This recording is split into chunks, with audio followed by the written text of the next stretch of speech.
Face à la presse ce matin, le SINA-GRH jette l'anathème sur Seni Ouedraogo. Le ministre de la fonction publique est jugé responsable de la crise qui perdure au niveau des gestionnaires des ressources humaines. Ne pouvant plus se fier aux promesses du gouvernement, le syndicat a entamé un mouvement de boycott des activités du ministère depuis quelques semaines.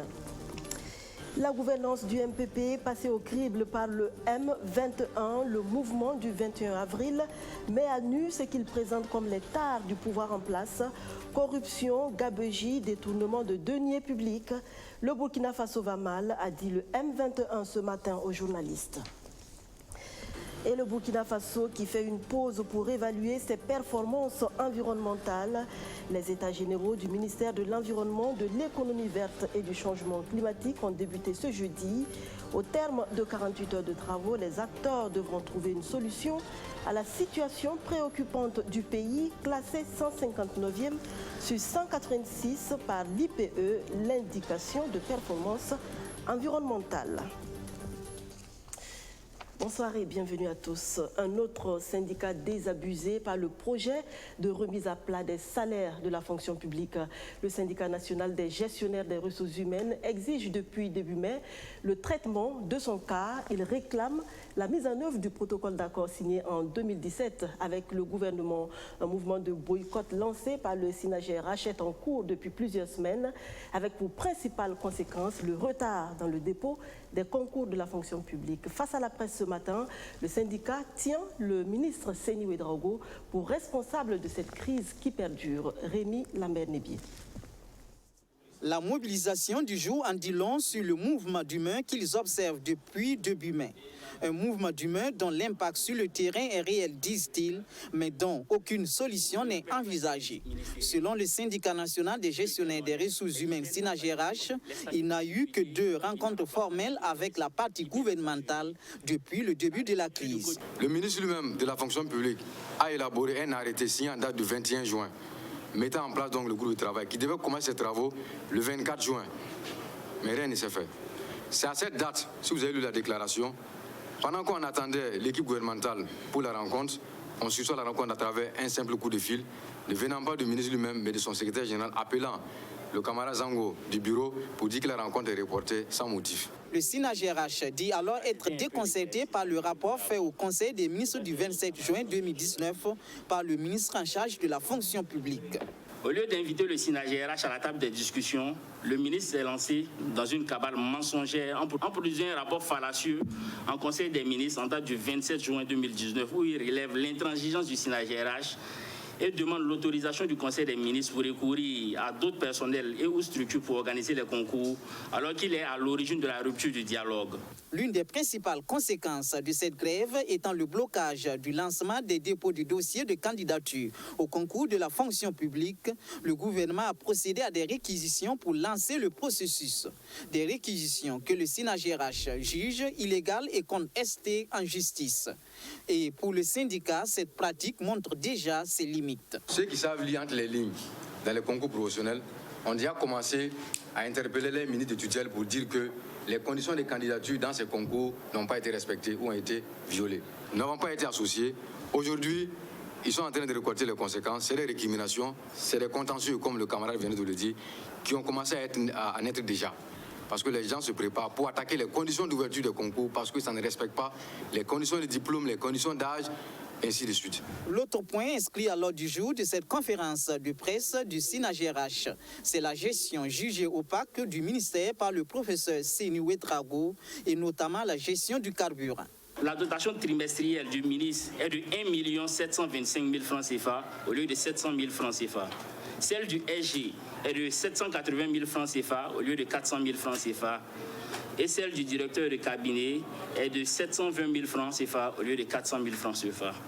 De plus, la dotation du DAF est de loin supérieure à celle des directeurs du même rang et le double de celle des directeurs généraux.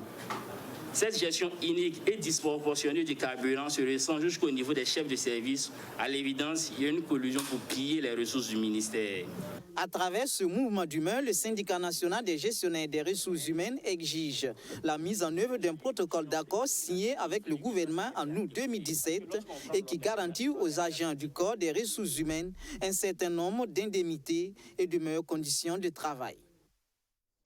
Pas de répit pour le gouvernement. Les critiques à son encontre fusent de toutes parts. Partis politiques d'opposition, syndicats, organisations de la société civile, chacun y va de ses déclarations. Le M21 n'est pas en reste. Le mouvement du 21 avril a animé une conférence de presse ce matin pour fustiger le pouvoir en place. Arsène Konditamdi.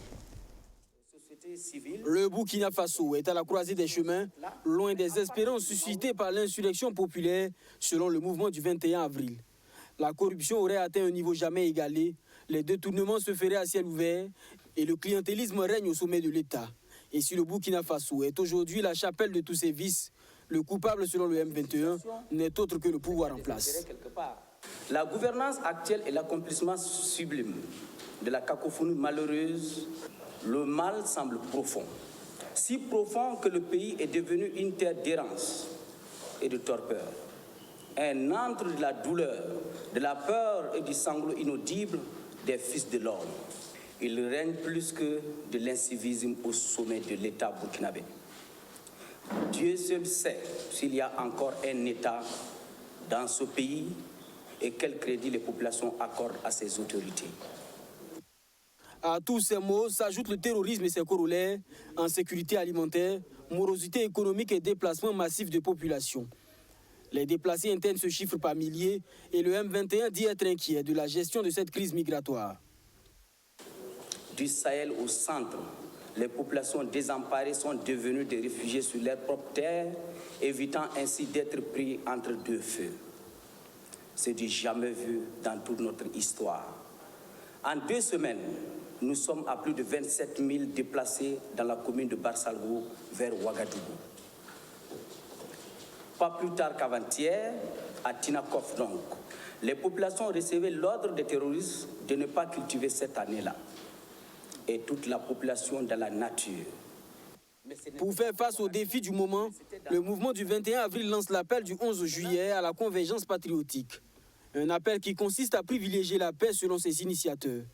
Cet appel est aussi une invitation à prôner la cohésion sociale et le vivre ensemble pour faire face au piège de l'extrémisme violent. C'est dans un contexte international d'urgence environnementale que le ministère de l'Environnement, de l'Économie verte et du Changement climatique lance ses états généraux. Au terme de 48 heures d'échange, plusieurs recommandations fortes devront être faites. Mais avant, il faut faire le bilan de ce qui a déjà été fait sur la question notamment des sachets plastiques non biodégradables. Et sans oublier le dossier qui fait l'actualité environnementale, le déclassement de la forêt de Kwa. Depuis 2016, ce sont les tout premiers états généraux du ministère en charge de l'environnement. Et au moment de ce grand bilan, on se demande bien où en est l'un des grands axes de la politique environnementale du département dirigé par Bassio Nestor Bassière, l'interdiction des sachets plastiques non biodégradables. La loi portant sur les sachets biodégradables est en marche. On l'a toujours rappelé que le sachet biodégradable ne disparaît pas. Le lendemain, il met 5 ans pour disparaître. Donc les sachets que vous voyez sont des sachets biodégradables. Dans son discours d'ouverture, le ministre de l'Environnement va rappeler les 4 programmes opérationnels de son département. L'un d'entre eux, c'est le programme Gestion durable des ressources forestières et fauniques. Une mention qui renvoie immanquablement à l'actuel épineux dossier de la forêt de Kwa. En ce qui concerne la forêt de Kwa, il y a quoi à quoi? Je crois qu'aujourd'hui, le gouvernement a une orientation claire. Tant qu'on n'aura pas les résultats de l'évaluation d'études environnementales, on ne pourra pas se prononcer là-dessus. Mais c'est pour vous dire que le gouvernement, en toute responsabilité, prendra la décision qui s'impose en temps voulu. Pendant les 48 heures que vont durer ces états généraux, il s'agira d'analyser la gouvernance globale du ministère afin de proposer des politiques idoines à même de relever les défis majeurs environnementaux du Burkina. la dégradation des terres, la qualité de l'air, les ressources en eau, l'érosion de la biodiversité et la pollution. Face au risque du changement climatique, l'association Le Baobab outille les producteurs du Boulkiemde et du Sanguié avec le projet de renforcement des capacités d'adaptation et d'atténuation. 4000 producteurs de ces deux provinces bénéficient d'une formation sur la restauration des sols. Sandrine Zougouri. Bientôt, les producteurs de la province du Boulkiemde et du Sanguié pourront bénéficier des retombées de leur production sans difficulté. Souvent confrontés aux aléas climatiques, ces producteurs se familiarisent avec les techniques de riposte. Ils renforcent leurs capacités de résilience en développant des stratégies de restauration des sols par la reforestation. Durant la période hivernale, ce sont 10 000 plants qui seront mis en terre dans 5 villages de ces deux provinces. L'objectif premier, c'est de lutter contre les effets du changement climatique, œuvrer à renforcer le couvert végétal et renforcer les capacités de résilience des populations et améliorer le revenu à travers l'amélioration du niveau de production de nos sols. Cette campagne de reforestation est l'initiative de l'association Le Baobab. La structure ambitionne à travers ce projet couvrir le maximum de villages dans la région du centre-ouest. Le projet prévoit la mise en place de groupes locaux qui vont travailler dans chaque village à pérenniser le projet qui a une durée de 2 ans. Mais au-delà de ces 2 ans, l'ambition c'est qu'il y ait une relève qui se mette en place, des groupes locaux qui vont essayer de travailler sur cette question et qu'également dans chaque village, il sera mis en place une pépinière et des pépiniéristes formés. Et les producteurs seront également formés au reboisement et à la production d'arbres fertilitaires. Nous ambitionnons vraiment reboiser la majorité des champs nus. Pour une mise en œuvre efficace de ces activités, l'association Le Baobab a le soutien de l'ONG Autres Terres. Les représentants de cette structure exhortent les bénéficiaires à s'impliquer davantage dans la restauration des sols. Pour Burkina, aujourd'hui, un des grands défis majeurs, c'est la dégradation de l'environnement. À Songcham, on perd des dizaines de milliers d'hectares de forêt chaque année. Et surtout, on perd aussi plus de 100 000 hectares de sol qui se dégradent chaque année. Donc il y a un défi majeur si on veut vraiment restaurer l'environnement du Burkina et surtout de pouvoir atteindre la souveraineté alimentaire, la sécurité alimentaire au niveau du Burkina. Ce projet de renforcement des capacités d'adaptation et d'atténuation de 4000 producteurs face au risque de changement climatique a été lancé ce 9 juillet dans la cité du Cavalier Rouge. Les bénéficiaires ont manifesté leur reconnaissance aux porteurs du projet et promettent de bien entretenir les arbres qui seront plantés pour une pérennisation du projet. Dans le Bazaiga, l'association Boumbaye soutient le développement agro-silvopastoral. Mais son credo, c'est surtout la promotion de la paix et du vivre ensemble. Elle a procédé au lancement de ses activités samedi dernier à Kombisiri. Abdoulaziz Saré, Kwame Hervé-Dapa. Des maires de communes de la province du Bazaiga, avec à leur côté Siméon Savadogo, ministre d'État, ministre de l'administration territoriale, de la décentralisation et de la cohésion sociale. C'est le lancement des activités de l'ABPD, l'association Boumbaye pour le développement. Un top départ marqué par la remise de matériel de sécurité routière à la mairie de Kombisiri et aux communes environnantes. Vous avez été témoin ce matin de ce qu'ils ont pu apporter dans toutes les communes du Bazaiga et particulièrement à Kombisiri. Nous avons bénéficié de box qui servent de rond-point, qui seront effectivement déployés dans des carrefours assez stratégiques de la ville. Et je suis sûr et certain que ça va nous aider. Ça va nous aider à éviter pas mal de situations désastreuses telles que les accidents qui ont causé énormément de pertes en vie humaine à Kombisiri. Et ça, c'est un ouf de soulagement, je dirais, pour la commune. Composé de 28 membres, le bureau de l'association Boumbaye pour le développement détient un mandat de 3 ans renouvelable. Ce premier mandat s'annonce riche en activités. Les grands axes pour le premier mandat 2019-2021 sont, comme je le disais, l'ancrage de l'association, le raffermissement de la paix et de la cohésion à travers des séances de sensibilisation sur le vivre ensemble, l'organisation des conférences publiques sur le civisme et la citoyenneté, soutenir toutes les activités de développement à travers des foires et des forums, soutenir la promotion de l'hygiène et de la santé, soutenir les projets de développement agro-silvopastoral. Tout en souhaitant longue vie à l'association, le ministre Simeon Savadogo invite les filles et fils du Bazega à l'union et à la cohésion sociale, condition sine qua non du développement de la province. Il faut arrêter donc les bagarres, il faut arrêter les affrontements, il faut arrêter le langage haineux qui invite donc, ce n'est pas bon.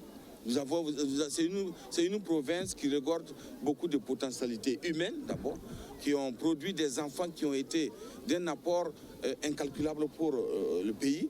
Nous pensons qu'il y a beaucoup de potentiel, aussi bien physique et humain, pour permettre donc à cette province d'avancer, pour quelque peu que nous ayons la possibilité de rassembler ces forces-là dans une cohésion sociale bien acceptée. C'est le 26 mars dernier que l'association Boumbaye pour le développement a vu le jour. À peine fonctionnelle, elle a déjà reçu l'adhésion de plusieurs autres associations des provinces du Bazega et du Naouri. Ces initiateurs comptent l'étendre au niveau régional pour en faire une fédération.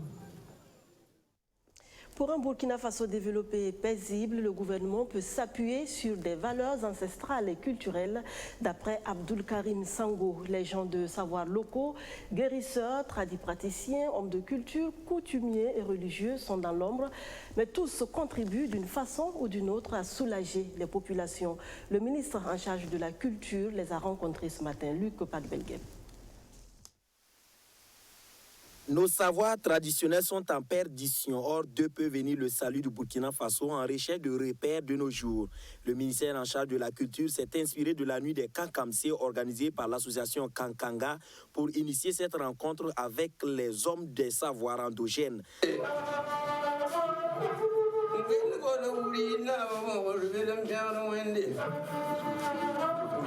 Par ces temps qui courent, où le vivre ensemble devient quelquefois difficile, il nous a paru opportun de rencontrer ces personnes, ressources, qui savent beaucoup sur les mécanismes traditionnels de gestion de certaines situations. Ceux qu'on a rencontrés ce matin ont eu la chance d'être primés dans le cadre d'une activité organisée par l'association des Kakanga. Nous souhaitons qu'un partenariat se noue entre cette association, les Kakamse et le gouvernement. Et nous souhaitons que leur expérience soit davantage mise au service de la cohésion sociale, au service de la paix. Tradipraticiens, guérisseurs, coutumiers et religieux, tout homme œuvrant à soigner le corps et l'esprit comme les hommes du théâtre ont pris part à cette rencontre et l'ont apprécié à sa juste valeur. C'est plus la préservation de ces valeurs traditionnelles endogènes, ces valeurs endogènes. Et aussi comment ensemble réfléchir pour encore consolider le tissu social.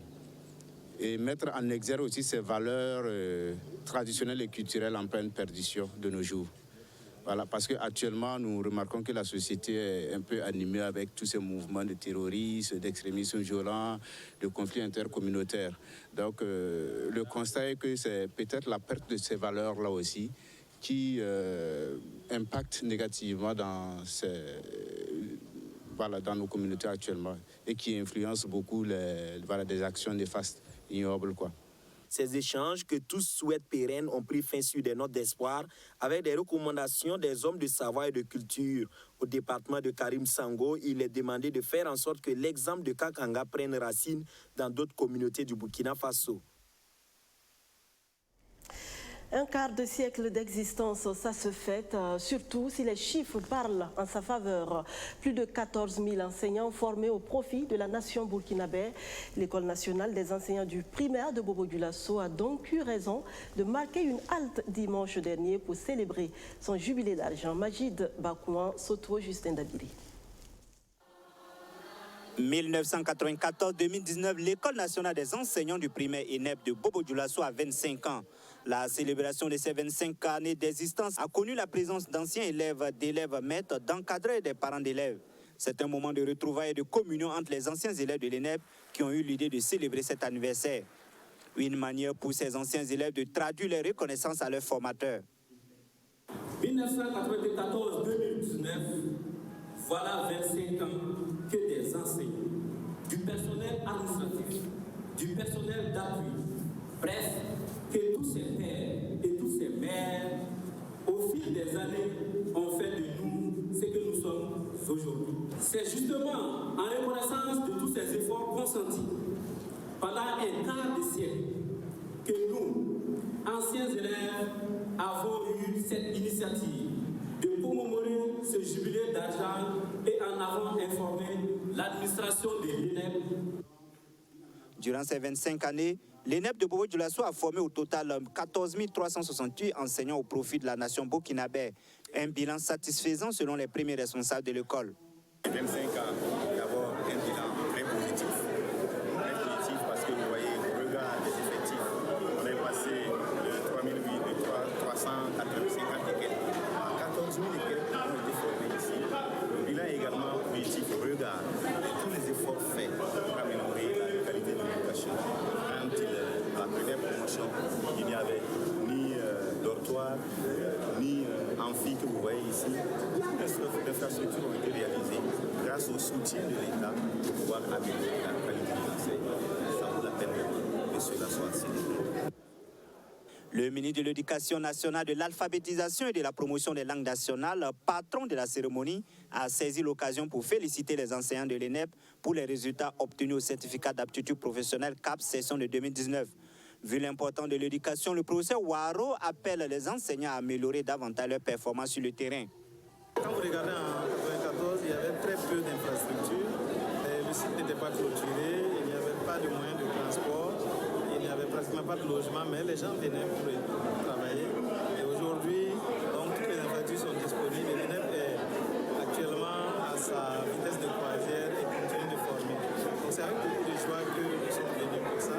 Et surtout aussi profiter donc de cette tribune pour encourager les acteurs de l'éducation à persévérer dans l'effort et à travailler avec le gouvernement à relever le niveau de l'éducation. Outre cette journée commémorative des 25 ans de l'ENEP, il a été célébré le jubilé d'argent, mais aussi la journée des lauréats. 3 formateurs ont été faits chevaliers de l'Ordre des Palmes académiques. Après avoir cherché sans trouver, il est possible que l'on trouve sans avoir cherché. Le bonheur n'est jamais loin, il est souvent sous nos yeux. Mais comme la nature humaine veut qu'on se complique la vie, nous partons le chercher au bout du monde pour revenir le trouver au seuil de notre porte. Appréciez ce que vous avez avant que la vie ne vous fasse regretter ce que vous avez perdu. À demain pour d'autres actualités. Merci.